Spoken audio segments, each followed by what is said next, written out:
আমরা আছি পাংশার হামিদা ক্লিনিকে। এখানে একটি হনুমান অসুস্থ হয়ে চিকিৎসা নিতে আসছেন। উৎসুক জনতা ভিড় করেছেন তাকে দেখতে, কিন্তু একটি মজার বা দুঃখের বিষয় হলো তার গায়ে কিন্তু একটি কাটার দাগ দেখা যাচ্ছে, যেখানে সে হয়তো বিগত দিনে আহত ছিল এবং কয়েকটি সেলাইয়ের দাগ দেখা যাচ্ছে। হনুমানটি অসুস্থ থাকায় সে নিজেই হাসপাতালে এসছেন চিকিৎসা নিতে, কিন্তু আসলে হাসপাতালে যেখানে মানুষের চিকিৎসা হয় সেখানে হনুমানের চিকিৎসা হয় না বিধায় সে চিকিৎসা এখনও পায়নি।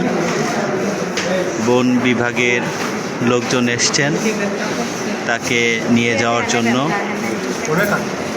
সে কিন্তু দেখাচ্ছে যে সে যেখানে ইনজুরি সে জায়গাটা দেখা যাচ্ছে, কত জায়গা।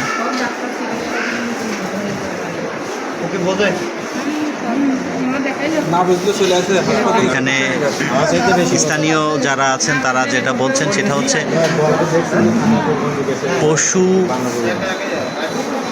পশু সম্পদ যে কর্মকর্তা যারা আছেন সম্পর্কিত, এদের উদাসীনতা এবং অবহেলায় কিন্তু প্রায় 2 ঘন্টার অধিক সময় ধরে এই হনুমানটি এখানে পড়ে আছে। অনেকেই তাকে বিভিন্নভাবে বিভিন্ন খাবার দেওয়ার চেষ্টা করছেন, কিন্তু সে খাচ্ছে না, কারণ সে ব্যথায় কাতর, প্রচুর পরিমাণে কাতর।